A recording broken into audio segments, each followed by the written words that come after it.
Possible cases in the U.S. Germany, a man has contracted the virus. The epidemic is a demon, and we cannot let this demon hide. Japan, where a bus driver contracted the virus. Coronavirus has killed more than 100 people there and infected more than 4,500. We have to prepare for the worst, always, because if you don't and the worst happens. War Room Pandemic. Here's your host, Stephen K. Bannon. We have a pandemic that came out of central China, and now we have a pandemic that came from somewhere in the world that we will find out. That new virus, on top of the coronavirus, or the CCP virus, is the anarchy virus, as exemplified in the capital of this great nation over the last several days. Live from the nation's capital. It's Monday, the 1st of June, the year of our Lord 2020. John Frederick Radio Network, FM 99.1, 103.9 in Chicago. John Fredericks throughout the country. Also, Dish Channel 219, America's Voice, the streaming service of the Trump Revolution. Newsmax TV, IRRS, and Nexus.org throughout the world on shortwave, medium wave, and AM stations throughout the world. And, of course, later in the day, in Mandarin, blown through the firewall on G Media, GTV, and G News. I want to thank the feedback we get from the people in China all weekend long. Quite amazing. Jack Posobiec joins us in studio with Jack Maxey and Raheem Ghassan. We're very honored to have, I think, one of the not just smartest guys in the country when it comes to China, I think one of the great patriots in our country. He's been doing this for a long time, and he's been unwavering in warning America about what is in store for it if it does not stand up to the Chinese Communist Party. A tremendous American patriot now out with a new monograph, U.S.-China Tech Wars. That would be Gordon Chang. Gordon, thank you very much for joining us here on a very somber Monday in our nation's capital. Gordon, the publisher of the Global Times is mocking and trolling and ridiculing Secretary Pompeo and President Trump about comparing and contrasting what's going on in the United States over the last 5 or 6 days with what's going on in Hong Kong. Are they throwing gasoline on the fire? Is it, since the Global Times is the tabloid of the CCP, just like the People's Daily is the New York Times? Are they purposely throwing gasoline on the fire here on these issues that we have with these, not with the protests, because protests are totally legitimate, but with this kind of anarchy of this Antifa movement? Oh, clearly, Steve. And we've seen this, especially this weekend. This is no coincidence with what China is doing. So, for instance, it started on Saturday. They took words of Nancy Pelosi. Essentially, she was shown a picture of the peaceful June 4th vigil in Hong Kong in Victoria Park. And Global Times said, she was glorifying violence, that she was supporting the violent protests in Hong Kong.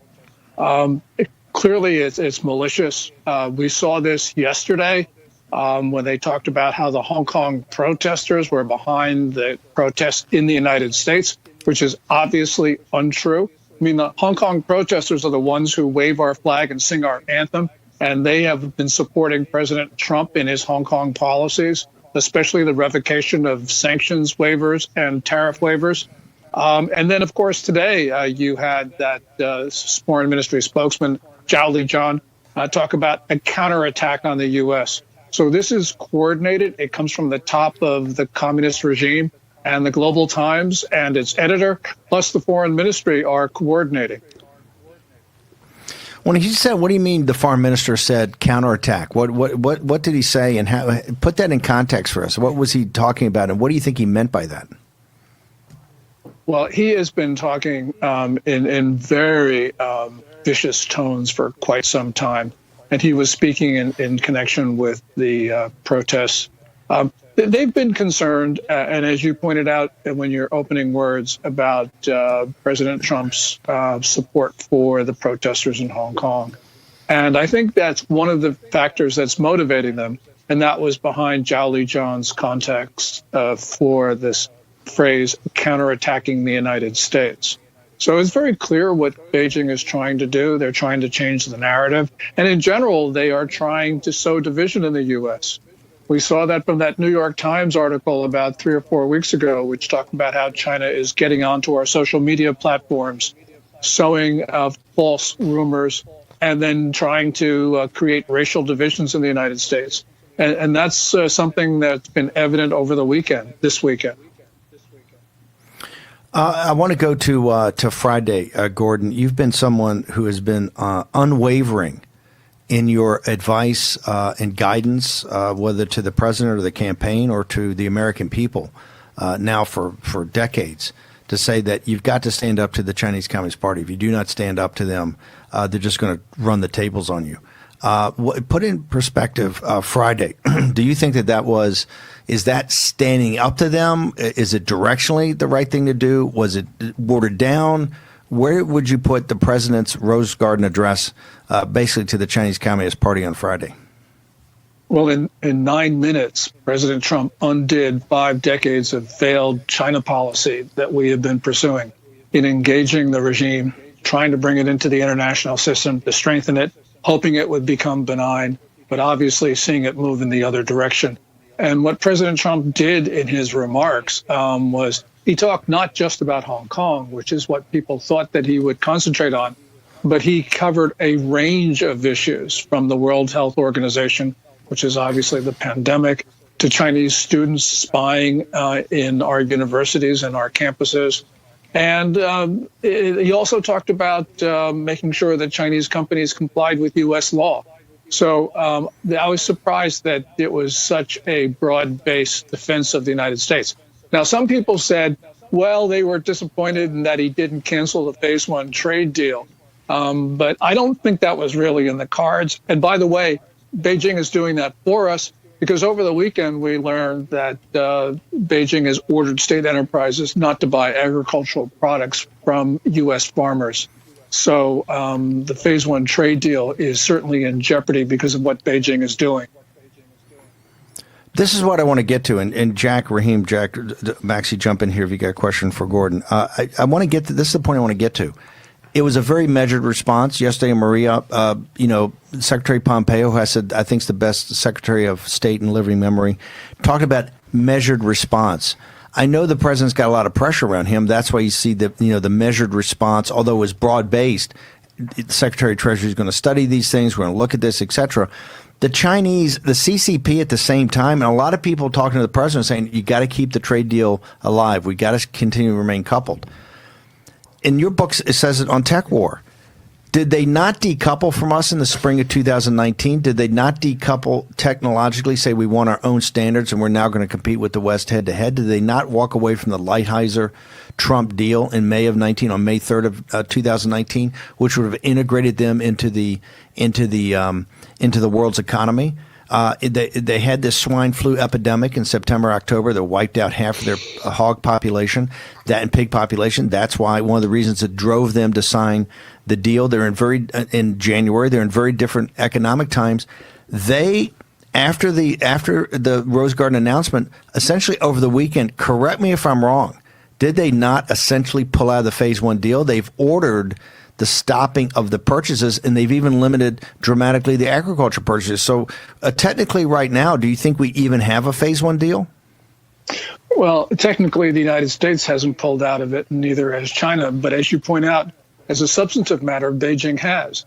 Because from the U.S. perspective, China's core promise, which is really the anchor for the Phase 1 trade deal, is that commitment to buy an additional $200 billion in U.S. goods and services over a 2-year period, using the 2017 purchases as a baseline. And Beijing is not going to meet that commitment. It wasn't going to meet it even before this order to the state enterprises. They were far behind schedule. And now, of course, they're going to even fall further behind.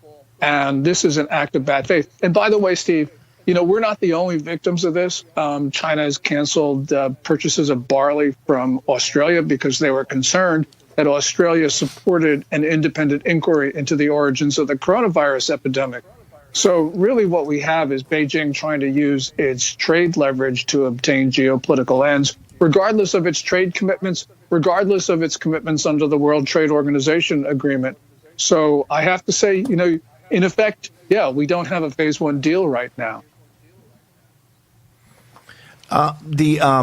This whole thing with the anarchy and what's in the streets and the young people, the millennials not having the type of economic opportunity that previous generations have had. Do you think there's any way that we can actually bring the supply chains back, bring our technological base back, unless there's a full confrontation with the CCP, and that full confrontation is now? Is there any chance that we could bring the industrial base back? And you're not going to have an economy. You're not going to see what you saw with the SpaceX guys. You're not going to be the leaders in the fourth industrial revolution, which is the merger of chip design, robotics, artificial intelligence, all this advanced manufacturing. Do you believe we can do that without a direct confrontation on information and economic war with the CCP? Well, I think that basically the Communist Party will cause that confrontation. And I think it'll be actually regardless of whether we try to get our factories off of Chinese soil. I think Beijing right now views us as an enemy. They've done that since their declaration of a people's war on May 13th of last year. Also, we're seeing China do other things which are just inconsistent with the notion that they believe that there's a continuing relationship with the United States. So we put all these things together, Steve, and confrontation is inevitable. Not because of what we're doing, but because of the regime itself. And also, you mentioned, is it possible to bring our supply chains back? Yeah, it's occurring. We're even seeing Larry Kudlow, a free trader, has said now twice, to my count, and probably even more, that he wants to provide 100% expensing for the cost of relocation of factories from China to the United States. So I think that has become more than just an offhand suggestion, is hardening into policy, and it's a policy that China is going to inevitably react to. Because we know, just forget the United States for a moment, we have seen China ramp up in really rancid tones its propaganda against India as India tries to attract factories from around the world, which means that Beijing is really afraid of what's going on. And if they're afraid of what India is doing, they're certainly afraid of what we're doing. Jack? Gordon, quick question. So we're talking about, and even the potential of a decoupling, China's talking about decoupling, but let's talk about dependence. China is an export-based economy. How much of their dependence is tied on the U.S. and the world purchasing and importing their products? Yeah, exports still, they're not as export dependent as they were, let's say, 2 decades ago, but right now they still are. And the problem for China right now, Jack, is that you've got a lot of factories in China where they've actually been able to get the workers back to the job site. But the factories don't have orders because you have the U.S. and the European Union just not buying stuff from China right now. And they can't really make that up in other markets because other markets like Europe, like the United States, have been stricken with the coronavirus. And by the way, China, I think, deliberately spread the coronavirus beyond its borders.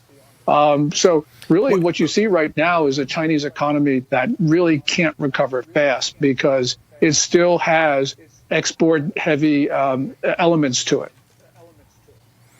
We got about 30 seconds, and we're going to hold you over to in the next segment. What do you mean?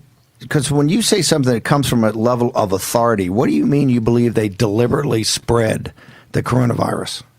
Yeah, I don't know the origins of the coronavirus. Beijing has deliberately prevented others from studying it. But China took steps that it knew would inevitably lead to the spread of the coronavirus.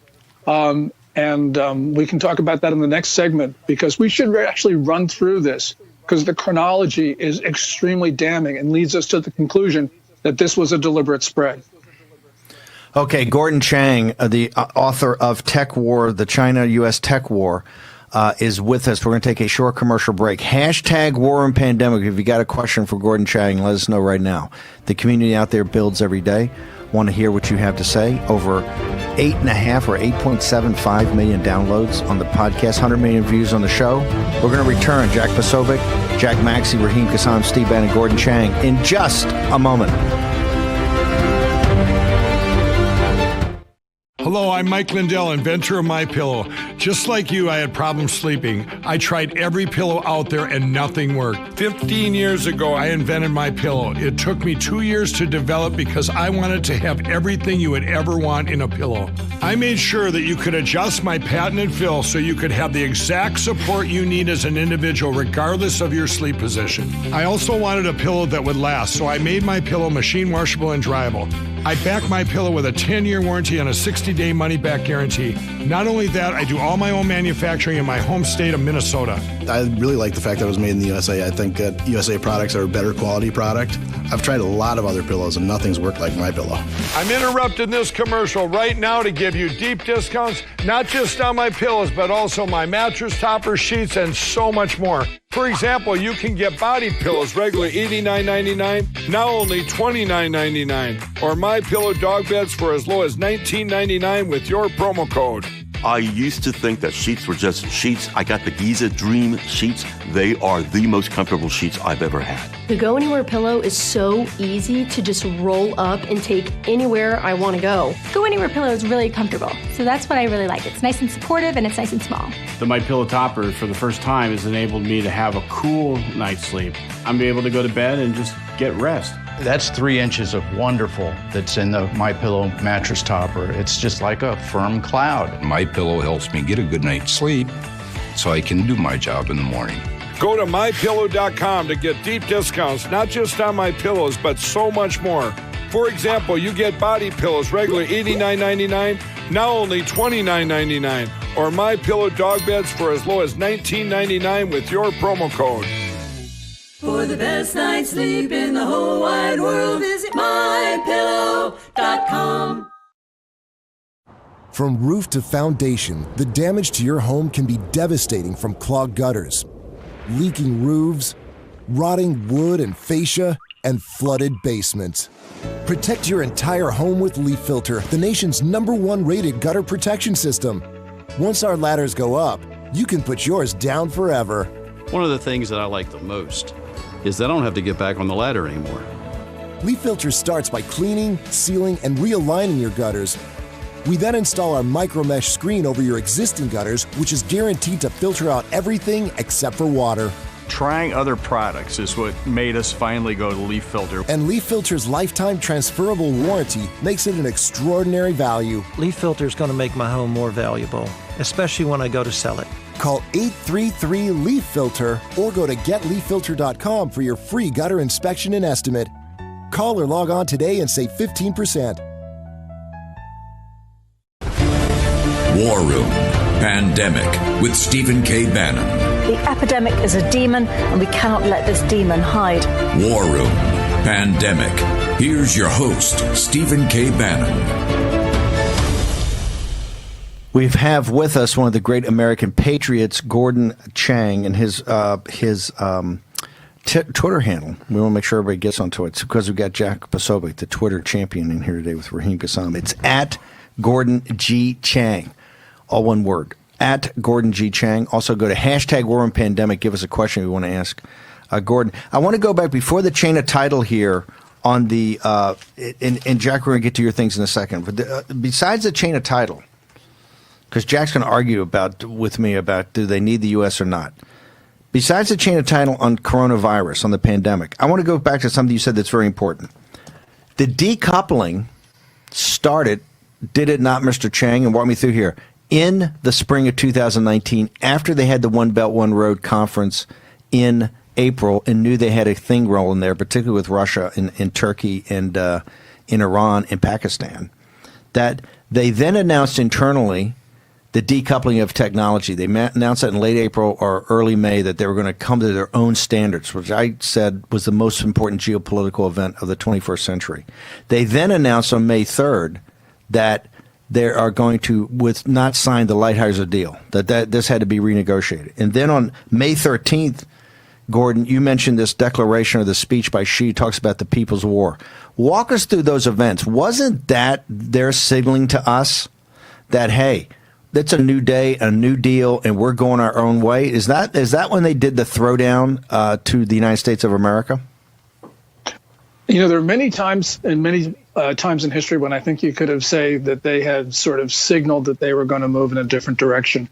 But April and May of last year was extremely clear. I mean, they made it unmistakably evident that they were going to divorce themselves from the world.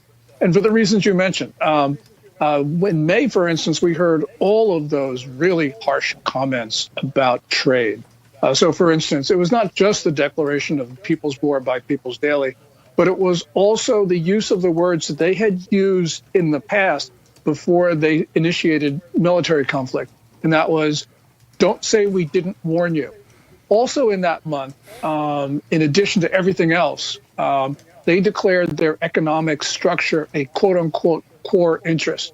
And in Communist Party lingo, a core interest is something that can't be negotiated, and it's something that they have the right to defend with force.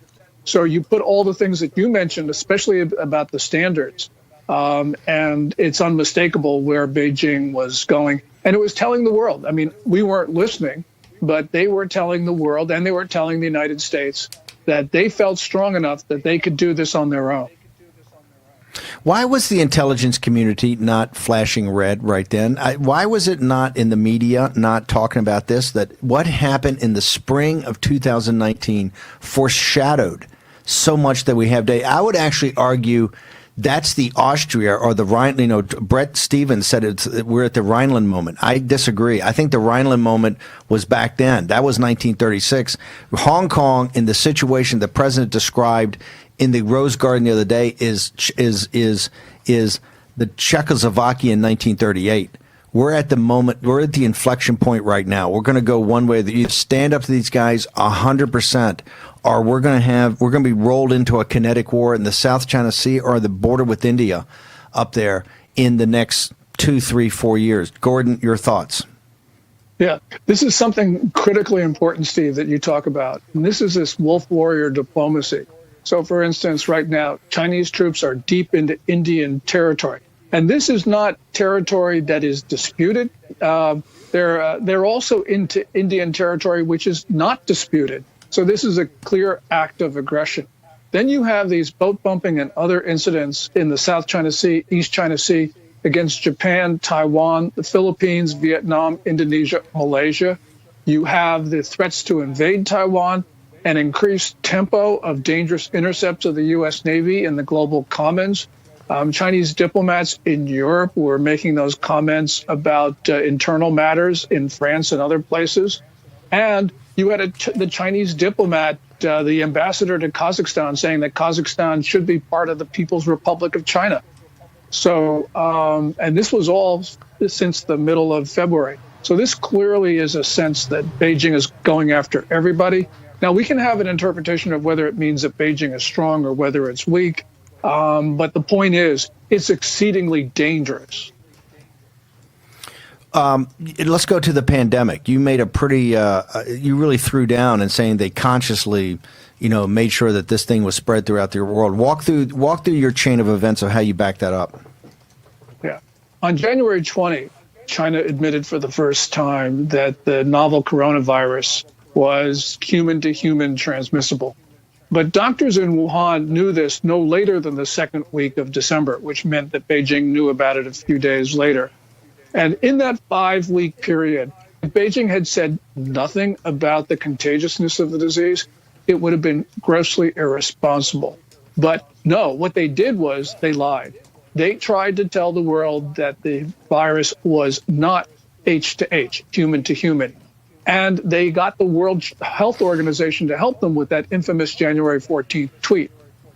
At the same time, Beijing was pressuring countries not to put restrictions on arrivals from China.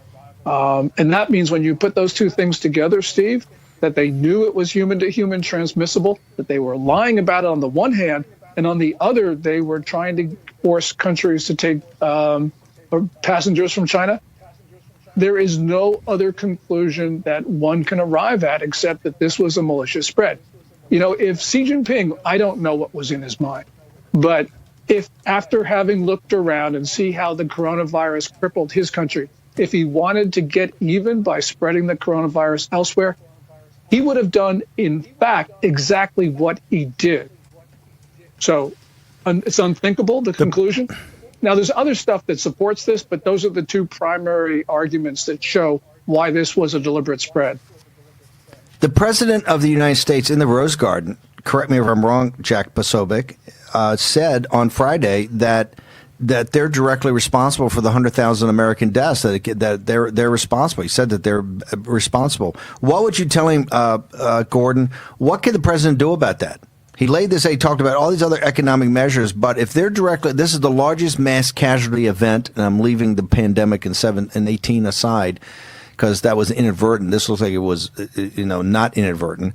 What would you tell the president he can do about that specific thing, that they've killed 104,000 Americans, I think, as of this morning? To me? Yes. Okay. First of all, I think it's important for President Trump to tell the truth, which is what he's doing. Second thing, and this is something that is probably not something that he would normally think of, but I do think that he has to work with other nations for a coordinated confiscation of China's assets. So, for instance, in the U.S., they hold more than $1 trillion of U.S. Treasury obligations. If we were to confiscate those on our own, we would be subject to a vociferous disinformation campaign from Beijing. But if we did this in connection with other countries, such as Canada, Britain, the EU, Switzerland, Japan, Singapore, then I think that it would be China versus the world, not China versus the United States. And the reason why we need to do this, Steve, is, it's not a question of money. This is a question of deterrence. Because we know that the novel coronavirus is not the last pathogen that is going to be generated from Chinese soil. And we cannot allow the Chinese leaders to believe that they can spread deliberately the next pathogen, because the next pathogen could be far more deadly than this coronavirus. There is just so much here, but we have got to deter Chinese leaders. And that's why we need to impose these costs. Last question for you, Gordon. Unrestricted warfare talks about information war, which cyber's part of. It talks about economic war. It talks about kinetic war. You have all these op-eds now and people talking about, are we in a new Cold War? Are we going towards a Cold War? Are we in a cold information and economic war with the Chinese Communist Party? Are we in a hot economic and information war with the Chinese Communist Party? Well, certainly intense. And so I would say hot, not cold. I mean, of course, there's no use of, they're not shooting at us, but we've got to remember that in 2018 in the spring, they lasered a US C-130, temporarily blinded 2 of the pilots. And when you try to blind the pilots of a plane, you have to assume that you're trying to bring down the plane. It means you're trying to kill the crew. And China's been lasering our craft in the East China Sea and South China Sea since that time. We know that they were behind the sonic attacks that caused brain injuries to American diplomats in Guangzhou. So although it's not a full-scale war, nonetheless, we're taking casualty. And we're not at the point where we're willing to talk about this in public in a way which is honest and candid. Now, I can understand why. This is something that the American public doesn't want at this particular moment. But nonetheless, we've got a common enemy. That common enemy attacks us every day. The attacks are relentless. They mean us harm. They mean to end the sovereignty of the United States. So I have to say to Americans, yeah, you might not like President Trump. You may not vote for him on November 3rd. But at least between now and January 20 of next year, he's the only guy who can defend you from some people who really mean you harm. Gordon Chang is an American patriot and plus one of the most astute, knowledgeable, and interesting commentators and analysts regarding the Chinese Communist Party, China in the U.S. Gordon Chang, his new book is U.S.-China Tech War. It's a monograph. He's also the author of a seminal work, The Coming Collapse of China. The new book's out by Encounter. You can get to him at Gordon G. Chang on Twitter. Gordon, thank you very much. Very honored to have you on the show today. I was really honored to be and talk to you, Steve, so thank you. Thanks, brother. Gordon Chang, his hair's not on fire. It's just right between the eyes. He gives it to you. Okay, we're going to take a short commercial break. Return with the team and General Spalding next.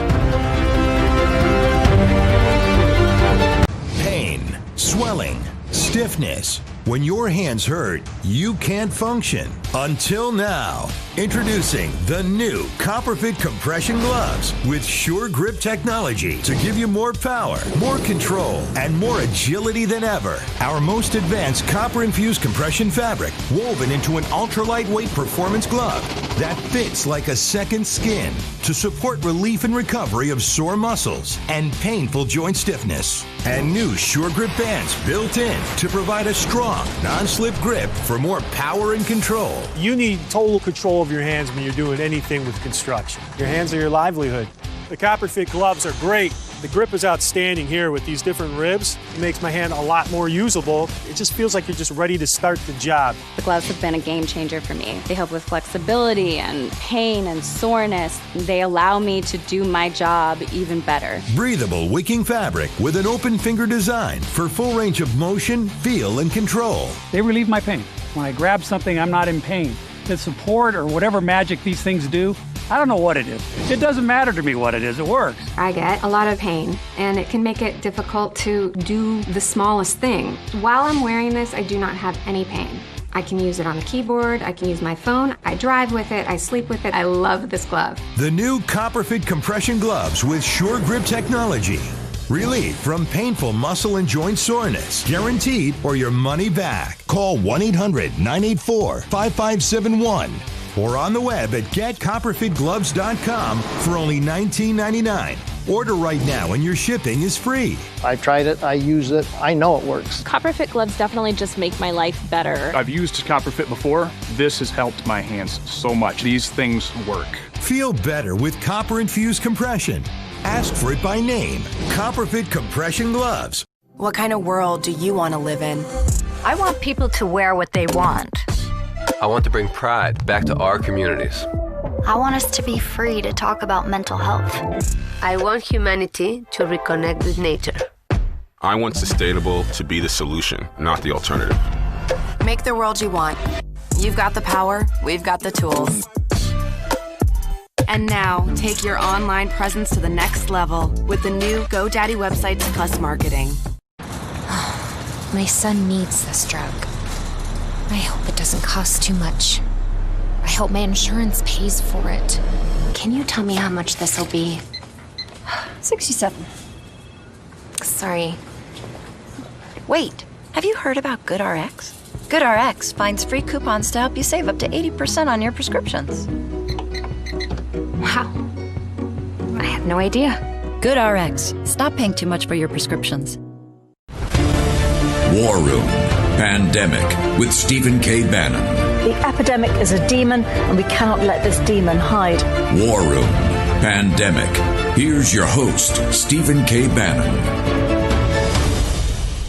Fortune favors boldness, particularly in uncertain times like we're living through today, ladies and gentlemen. Smart companies run on NetSuite by Oracle. Remember, Oracle is the #1 cloud business system in the world.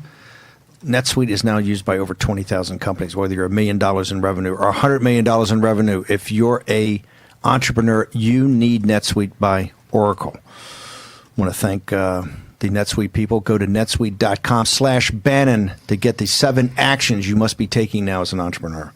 Okay. Also, we've got a timeline, a detailed timeline of all this up on the website right now. We also punch in at the top of the website and go to NetSuite, and you take the 7 action steps. Learn what those are. Even if you haven't started your own business, you should be on top of this. A couple things. We got General Robert Spalding. I want to get to him, but we got breaking news from the Washington Post about Antifa.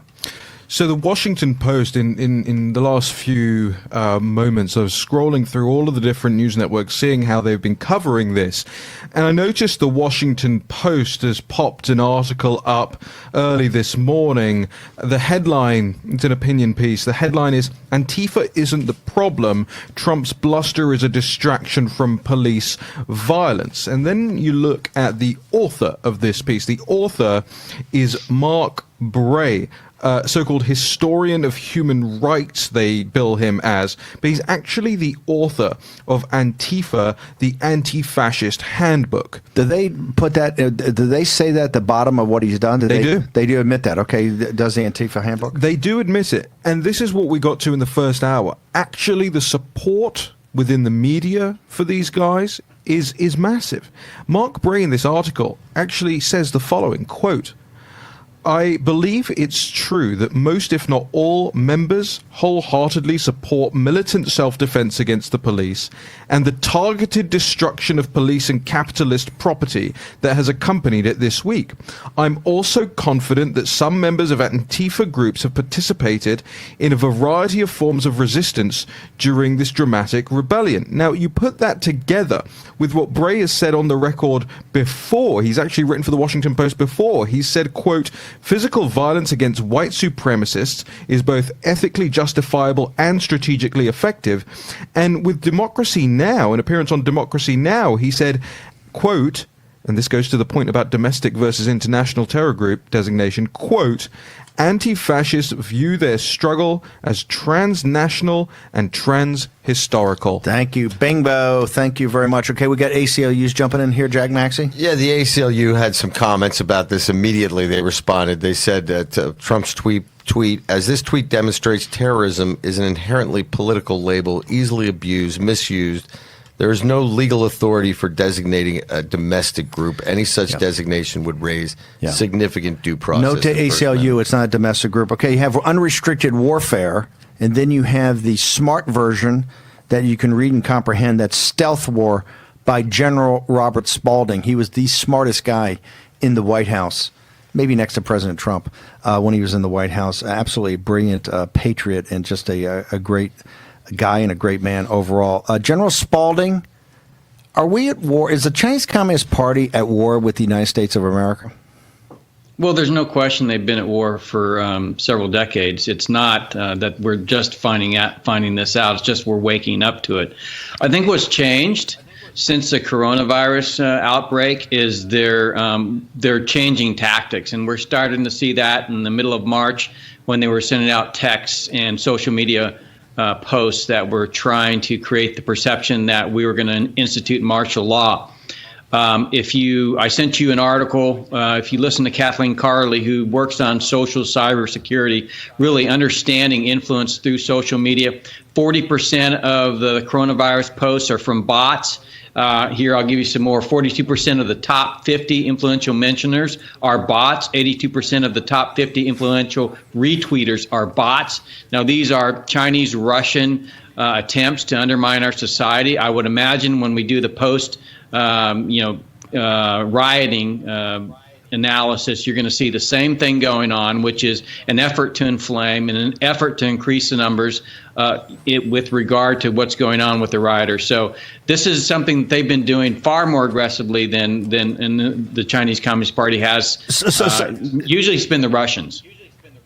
You guys jump in here. Okay, hold it. So unrestricted warfare is a very sophisticated analysis of how you have information/cyber warfare, you have economic warfare, and then you have kinetic. And they basically say we don't want to fight foreign devils in a kinetic war. We want to do it by information, and we want to do it by economic war. And you lay that out in your book. Stealth War is a must-read. How China took over while America's elites slept. It's by General Spalding. You're telling us right now that they ramped up big league information war through artificial intelligence in these bots starting in mid-March. Is that the case you're making? That's what it looks like. Of course, there was an announcement by the government that this is going on. The problem today is that our intelligence community doesn't really have the capacity to understand, and they're relying on outside parties to do the analysis to tell them what's going on. This is something I brought up in 2017 when I was at the White House. I said, what do we know? What are we doing about it? And the bottom line is that we're kind of handcuffed by our own, privacy laws from collecting information, public-facing information, even on Twitter platform or the Facebook platform, to identify what's going on in our own society. The Chinese and the Russians figure this out. The Chinese created the Great Firewall, and the Russians actually can disconnect their internet from the global internet because they see it as a way to attack societies. And so they want to control their society, but they also want the ability to freely attack democracies everywhere. So guaranteed that they're in our system today. Do you think that, talk us, and Posobiec, jump in here, what about intelligence failures Has the intelligence community gotten anything right at all about the rise of China and their intent to take on, confront, and destroy the United States of America as a competitive power? General Spaulding. Oh, yeah, absolutely not. The problem is we have been so focused on the Middle East. That's part one. Part two, we've told ourselves that they're our friends. You know, when we started working on this in 2014 at the Pentagon, that's all I got was this constant refrain that China's not a threat, even from a lot of the people in the Department of Defense. So we have engaged the intelligence community for a long time, and for a long time they've kind of had their heads in the sand. Finally, they're starting to wake up, but the tools that and the advances that the Chinese Communist Party and the Russians have made in the interim have really set us on our back heel. Steve, I was in the intelligence community up until about 2017. Throughout the entire time I was in there, I was a PACOM analyst, really focused on them, despite I did do a year at Guantanamo and counterterror. But focusing on them, the Chinese stole our OPM database. They stole the information, the SF-86s of every intelligence officer in the United States intelligence community. What was the response of the Obama administration? There was none, right? My name was in there, right? That means the names of my immediate family and my immediate network were all in there. That's an SF-86. It's a full scope background investigation. We've seen the Chinese going after our naval technologies, our stealth technologies, the railgun. Steve, you know about the railgun, how important that project is, that the Chinese were targeting this. And yet we would look at it as if it was a policing action to go after specific agents, onesie, twosie, here and there. We weren't looking at the United Front Work Department. We weren't looking at Chinese consulates, the way they were infiltrating our campuses, the way they were infiltrating academics, the way they, even at this point, we're now seeing have infiltrated, in some cases, our own intelligence community. And we saw a few years back, this is documented now, 2018, there was a DIA officer who was recruiting anti-Trump resistance radicals inside the intelligence community to provide secrets to the Chinese regime. General Spaulding, as breathtaking as that is, you tell me, hey, there's no conspiracy, but there are no coincidences, okay? There are no coincidences. You are much more aggressive than even I am about this pandemic. It's part of its war plan, and even this Antifa rebellion that's going on. Not the peaceful protest that is legitimate, constitutional, it's people's constitutional rights about Mr. Floyd and his memory and what happened to him, but this kind of Antifa anarchy move. Is this all tied together? Is this the CCP now taking this to the United States of America directly? Yeah, so, Steve, I've been working on this a long time, and part of understanding the environment they're in is understanding how warfare has changed over the last 2 decades. And so a couple of experts that I rely on to kind of talk me through this is Rand Waltzman at RAND. He's, former program manager at DARPA, very focused on Russian active measures when that was going on.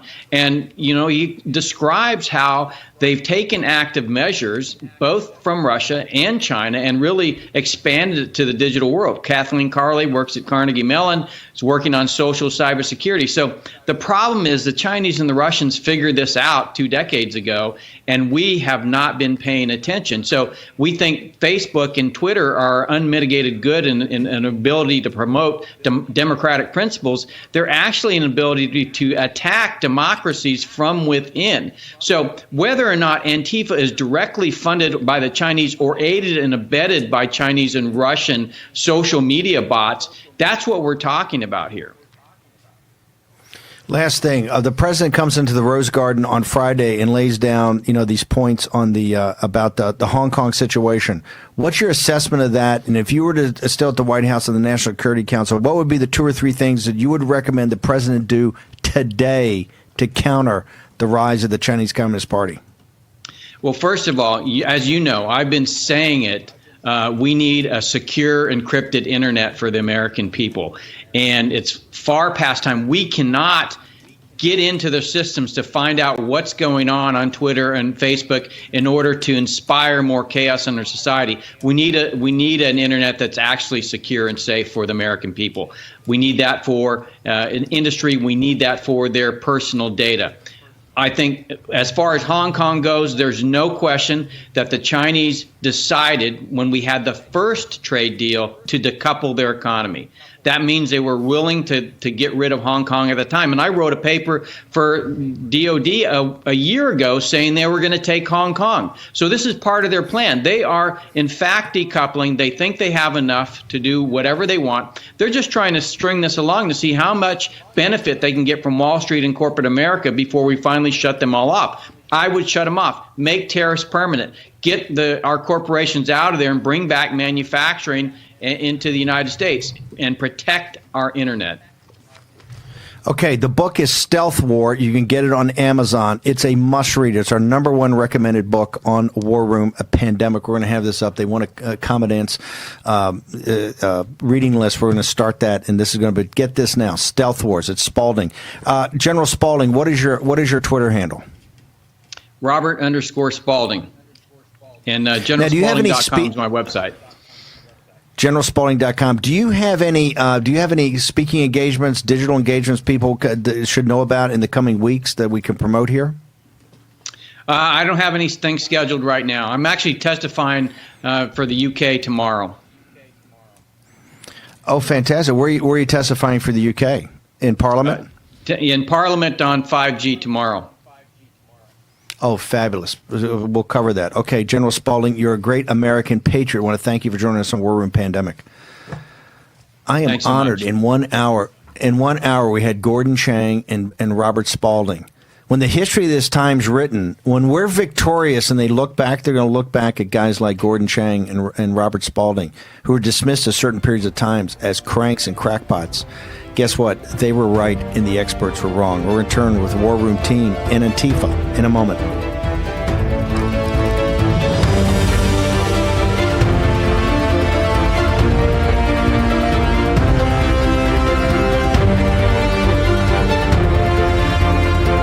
Pain, swelling, stiffness. When your hands hurt, you can't function. Until now.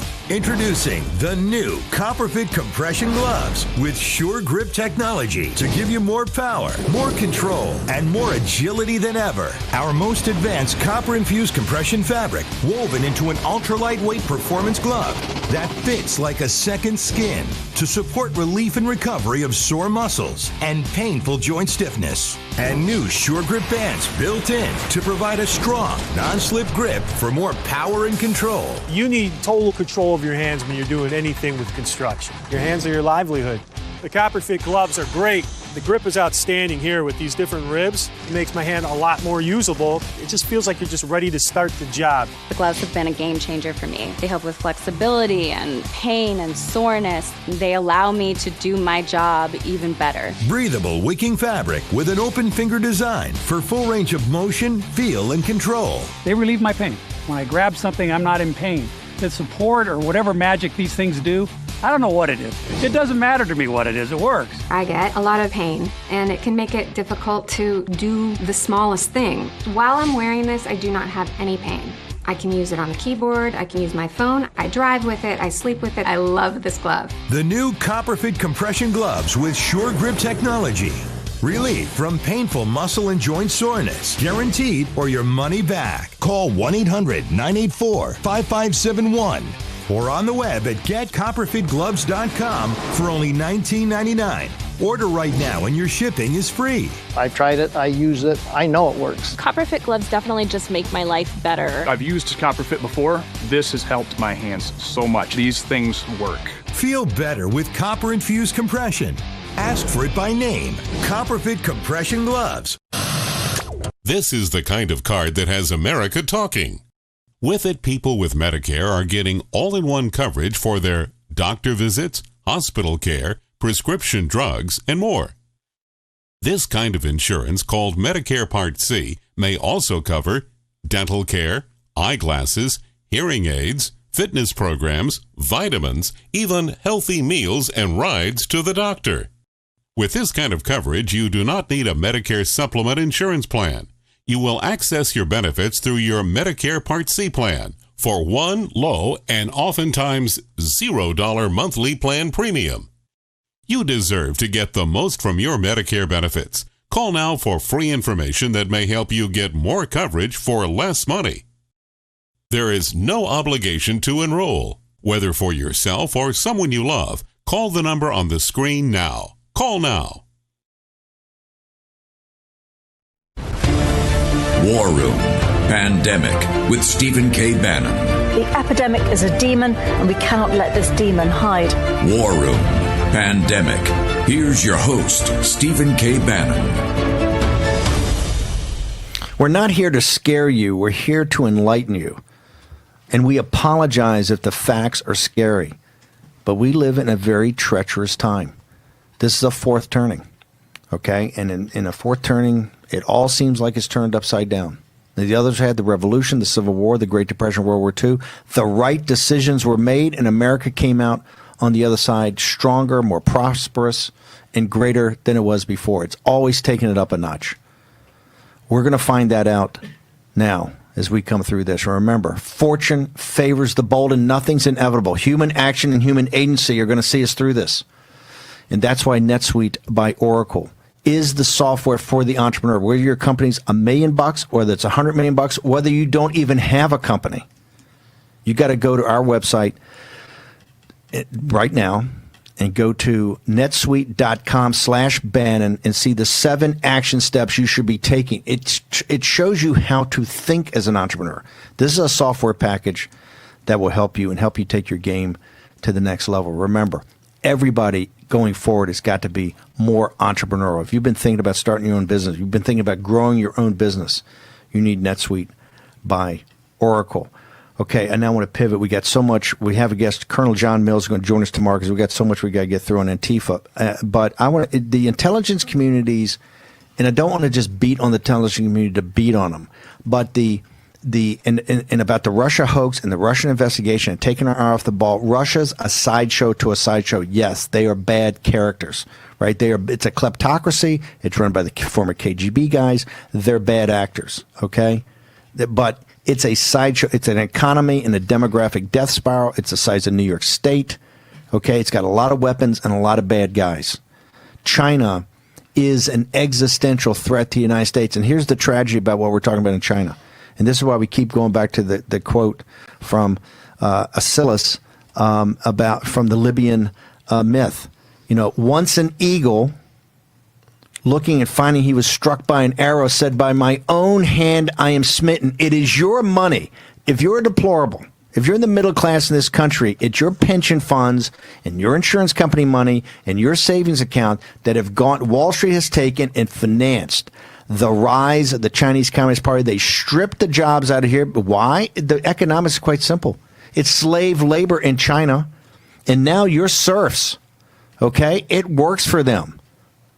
And no, Antifa can whine about the same stuff. Their solution is anarchy and communism. Our solution is entrepreneurial capitalism. You're going to have a choice.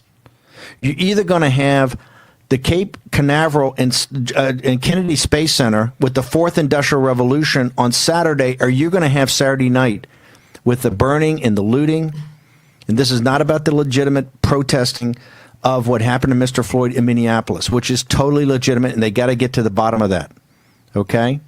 And that's legitimate. That's a constitutional right, freedom of assembly, which they don't have in Hong Kong.